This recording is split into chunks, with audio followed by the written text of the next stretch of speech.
Hi guys, it's your science teacher here. If you've never been to my channel before, I make GCSE science videos. This one is on the first topic of chemistry, which is C1 atomic structure. So the atomic structure starts off looking at what is inside of an atom. Here I've drawn a little atom, and you can see that the atom has a nucleus, a center part, made up of two different subatomic particles. The first one to look at is the positive proton,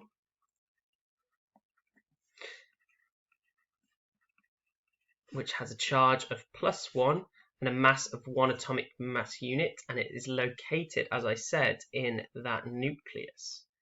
Also, you have neutral neutrons, okay?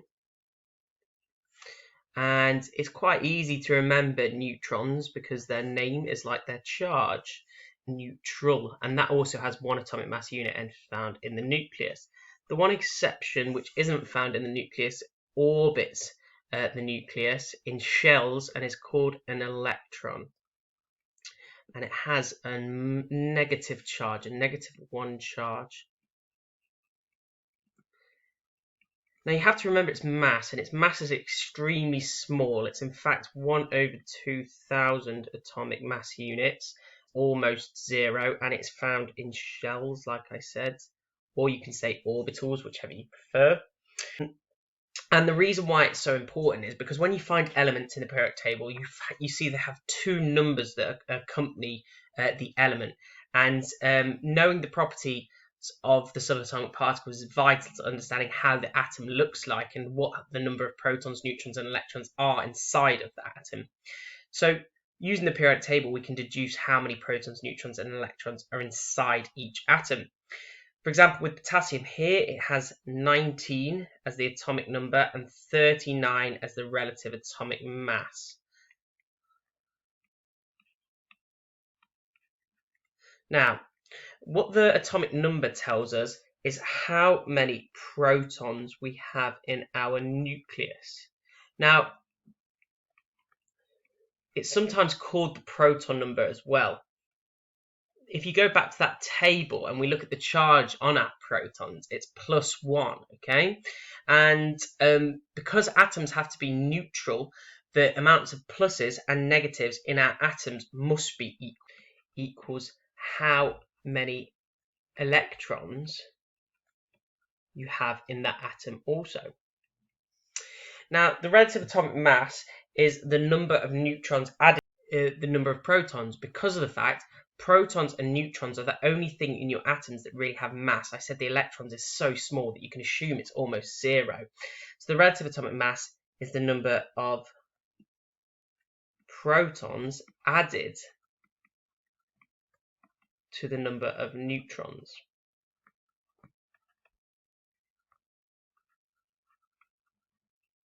So in this case, you can work out the number of neutrons by just doing the top number minus the bottom number. So the number of neutrons will equal 39 minus 19, which equals 20 neutrons. So looking at this atom of potassium, we can safely say that it has 19 protons and electrons and 20 neutrons. It's also important to remember how we got to that modern model of the atom that we know today, that we've drawn all the way over on this side of our screen. So it started off when John Dalton suggested that all things were made up of atoms, and he just represented atoms with a simple sphere. Now, the reason why he used a model to represent an atom is because they're so incredibly tiny that you can't view them with microscopes. So he just drew a simple sphere to represent his atom. It got a bit more advanced though, however, when J.J. Thomson discovered that our atoms contained subatomic particles. He discovered the electron, and he discovered that electron from finding out that different atoms reacted in certain ways. So he proposed that there must be electrons in our atoms, and each atom must have a different amount of electrons. And he said that the electrons were surrounded by a sphere of positive charge. Now, we know that that's not the final model of our atom. However, it was a massive improvement on the previous one. And it got improved even further when Ernest Rutherford found out that the nucleus was positive, and also that most of the atom was empty space. Now, he found this out using the gold foil experiment. And the gold foil experiment, basically what he did was he fired alpha particles at really high speeds through gold foil. And he made 3 observations and 3 conclusions from this experiment. He observed that most of the alpha went straight through. Now you can see I just used that symbol for alpha. That also means alpha. So most of the alpha went straight through, and from this he concluded that most of the atom must be empty space. Now, if the plum pudding was to be correct, then all of the alpha particles would have followed this trend. Okay, all of them would have passed through. However, he noticed that a really small percent, so a small percent, came straight back. Now, from this, he realized that there must be a nucleus. Okay, there must be something central to the atom that it was bouncing off, and that the nucleus must contain nearly all of the mass of the atom. Now, he made one more observation, and that was that some of the alpha particles were deflected. And after doing radioactivity in physics, you'll know that alpha particles are positively charged. And the reason why they were deflecting, and he concluded, was that this nucleus had a positive charge, and 2 like things repel. Now, the model was taken even further by a man called Niels Bohr, and Niels Bohr came up with the electron configurations of atoms. He found out that the electrons fit into orbitals following a 2-8-8 rule.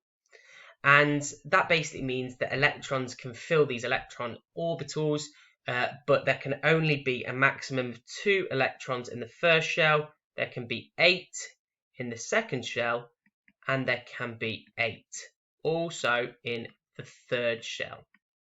That's not necessarily meaning that there has to be that many in each shell, but there just can be. Now, the final person to discover something about the atom and taking it to the model that we use in Gcse is James Chadwick. And James Chadwick discovered the neutron. And you can kind of get why the neutron was the last to be discovered. The reason for that is because obviously it's neutrally charged, okay? It doesn't do cool things like swerving alpha particles. It can't do that. It can't react like the electrons. So the neutrons were the hardest to discover. Now, it's really important to know the structure of atoms when we're talking about elements, compounds, and mixtures. Elements can be found in the periodic table, which is being shown here, okay? That thing's called the periodic table. Perhaps the sexiest table in the world according to scientists. The periodic table shows all the different elements in. The elements are just basically one type of atom. For example, if you find hydrogen in the periodic table, hydrogen is made out of only hydrogen atoms. And what happens with atoms is sometimes they bond with other things, okay? For example, when carbon bonds with oxygen, you can make carbon monoxide or carbon dioxide, which you've probably heard of. And these are called compounds. And that was what happens when more than one type of atom chemically bonds. And sometimes you get these things called mixtures as well, when you have more than one element or compound that are not chemically bonded together as well. And I've just drawn some images of elements, compounds, and mixtures down here. So here's an element. I can tell it's an element because there's only one type of atom involved. Okay, they're blue. It's a diatomic atom, meaning that there's 2 of them. It's a molecule as well because it's bonded as well. You can see there's a bond going on between them 2 different atoms. So it's a molecule of an element. It could be something like hydrogen, chlorine, fluorine, for example.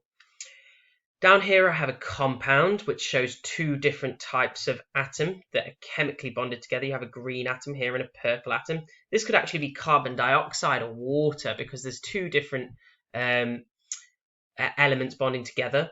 And so this could be the carbon, these are the two oxygens, or this could be the hydrogen and these are the two oxygens for water. So this is a compound. Now, it's not a mixture because of the fact these two things aren't different. However, if we go down to the bottom and look at the bottom example showing a mixture, you can see that it has a compound over here. It has over here, it has an element, and it has a different element over here, and they're all not bonded together. Now, mixtures are really common, okay, in nature because we don't often have closed systems with just one thing in, okay? So the air, for example, is a mixture, or the sea. And basically everything we use in modern day is mixtures because of impurities. Like I said, with mixtures, you can separate them. That's what makes them different from elements and compounds. And we're just going to look at a few techniques here that you can use in order to separate mixtures. One of them is distillation. And distillation works on the principle of heating, evaporating, condensing, and collecting. And using this setup, I'm going to show you that. So here you have a heater, okay, and this heater heats up this round bottom flask, and the mixture, one of the components will evaporate. Now, say if this was ink and water, water has a lower boiling point, and distillation separates on boiling points. Water has a lower boiling point, so it will condense up here. Will evaporate, up here. Then it will go into what is called a condensing tube or a condenser. This one's a Leipzig condenser, and it will condense in here and then be collected in this beaker here. Notice there's also some cold water in here. The reason for that is to speed up the condensation process. Also, some other key things to notice about this distillation apparatus is water goes in at the bottom and it comes out at the top here. The reason for that is so the water stays cold throughout the whole time in the condenser. The next technique to separate mixtures is a technique called crystallization, and that's only used to separate soluble solids. What I mean by soluble solids is solids that have been dissolved in a liquid. For example, salt in water you could separate using crystallization. And all you do is you evaporate off the liquid and it will leave you with the solid. And the last technique I want to talk about is chromatography, and that separates using solubility. Now, as you can see, I've got three different mixtures here. I've got A, mixture B, mixture C. And you can see that they're definitely all mixtures because they at least have two components in each of them. And what you can also notice is that A and C have two of the same components here, and A and B have two of the same components there. Now, the reason why chromatography separates out mixtures, I said, was to do with solubility. What I meant by that was the chromatography paper is put into a liquid, which is usually water, and the water will rise up the chromatography paper and take the different components in the mixture with it. Now, things that are more soluble will travel further up the chromatography paper, and things that are less soluble will stay at the bottom because they're more attracted to the stationary phase, which is the paper. The mobile phase is the thing that's moving, which in this instance is water. Now, I'm just going to take the drawing of the atoms a little bit further and go into drawing electron configurations of atoms. Now, we said that Niels Bohr came up with a rule for drawing electron configurations, and that was the 2-8-8 rule, okay? And let's apply that to three different atoms here. We've got sodium, chlorine, and boron, and we have the information from the periodic table that's provided. And it says that sodium has 11 electrons here. And how do I draw that in? Well, first I will put the name of the element inside my atom, and I can draw 2 electrons in the first shell. Now I always go north, east, south, west when drawing these. That might be a good little tip for the exams, drawing north, east, south, west. Now I've only drawn 10 electrons so far. You can count them: 1, 2, 3, 4, 5, 6, 7, 8, 9, 10. There is 11 in sodium, so I'm missing 1. And that is the electron configuration of sodium. Chlorine, I'll do it a different colour, and it will look like this. I've got 17 electrons in chlorine, so that will fill up the first 2 shells very quickly. That's 10 electrons. Now I've only got 7 to go, so I'll go north, east, south, west, north, east, south, and now I've drawn 17, and it looks a lot better like this. I always do that north, east, south, west because it makes my drawings look a lot clearer for the examiner. And the last one is boron, which only has 5 electrons, so that will look just like that.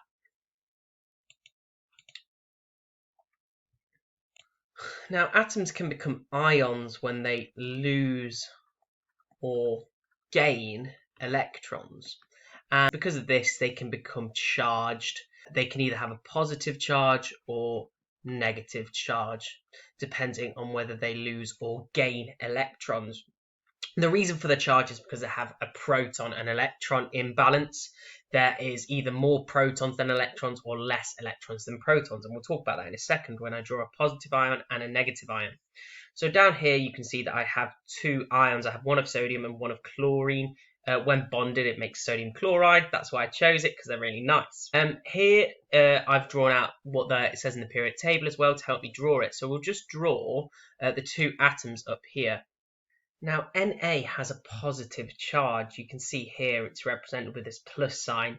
And what it means is that your atom has lost electrons. I like to think of the charge like naughty children in my class. So if I lose electrons, I'm positive, I'm happy, and I will have a positive charge. And if I gain naughty children into my classroom, if I gain electrons, I'm negative. I'm not very happy. So what does that look like in terms of our orbital diagrams? Well, let's have a look. So with sodium, I'll draw that, and I've got my diagram of sodium above. However, this time I've lost 1 electron. So this will look like this, okay? And I no longer will have this outer shell drawn, okay? There's no longer an outer shell present. And you can actually get rid of the outer shell if you like, because it's not necessary. You'll also notice when drawing ions, if you don't finish with a full outer shell, then you've probably made a mistake. With chlorine has a negative charge, meaning it's gained an electron. The number next to it will tell you how many it's lost or gained. So chlorine has only gained 1, as there's no number next to it, so it's only got a -1 charge. So chlorine will have gained 1 electron. So what that will look like is just this. It's exactly the same as above. However, this time it will have 1 more electron in its outer shell, and it now has a full outer shell. In fact, what I've drawn is sodium chloride. If they're next to each other and bonded, that is sodium chloride. Now, other things about atoms is you can have isotopes of different atoms. Now, what that actually means is that this relative atomic mass has changed of your atom. So these are 3 isotopes of carbon. Okay, you have carbon 12, 13, and 14. Now, if we go back to the very beginning of working out how to calculate the number of protons, neutrons, and electrons, we can quickly do that for these atoms of carbon. So this has 6 protons, it has 6 electrons, and it has 6 neutrons. This one has 6 protons. It also has 6 electrons, but now it has 7 neutrons, and this one has 6 protons, 6 electrons, but now has 8 neutrons. So you can see what's happening is An isotope is the same number of protons and electrons, but a different number, but not the same amount of neutrons. And that's why you can end up with numbers like on Cl35 over here, okay? That's because there's two isotopes of chlorine. You have chlorine 35 and you have chlorine 37. Now you can see that there must be a lot more of chlorine 35 in the atmosphere because of the fact the relative atomic mass is 35.5. In fact, they're in a 1-to-4 ratio. Okay, there's only one chlorine 37 for every 4 chlorine 35s. The last thing in this topic is looking at what happens when you have two compounds reacting and representing that using an equation. Now, the first thing about this equation I want to talk about is something called state symbols, and that's basically how you can represent each one of these compounds. Now, there's 4 key state symbols you need to know. The common states are obviously S for solid, you have G for gas, you have L for liquid, and you have AQ for a. Adding state symbols to a reaction like this, it would usually tell you whether or not it's been dissolved in water or not, because that's what aqueous means. Aqueous just means dissolved in something. So sulfuric acid is usually found in an aqueous form. It would tell you in a question if it wasn't. This is aqueous. Liquid for water, and K2SO4, that is also aqueous. So they're state symbols, and sometimes you get asked to add them to a reaction. Often it will tell you what form you found it in, or it will be a precipitate reaction, and it would expect you to know that you've made a solid. Now, how to balance a reaction like this? What I always do is I draw a line down the center of my arrow, and I count up the number of atoms I have on each side.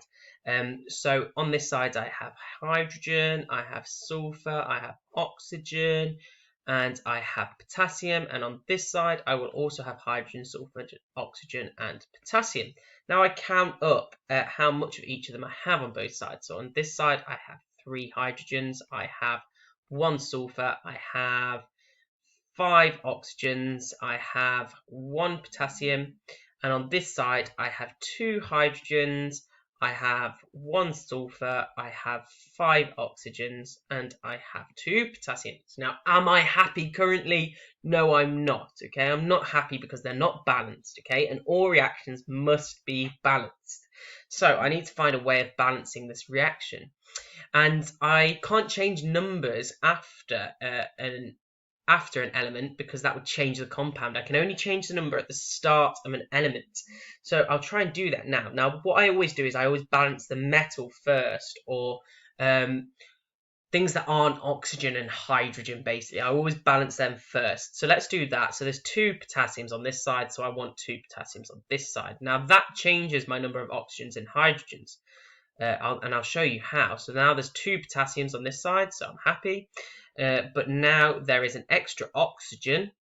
So now 6 oxygens on this side, and there is now on this side 4 hydrogens. So I'm not happy. Now I'll go to the next thing. So I said that I'd leave hydrogen and oxygen to last. So sulfur, I'm happy because of the fact they're balanced.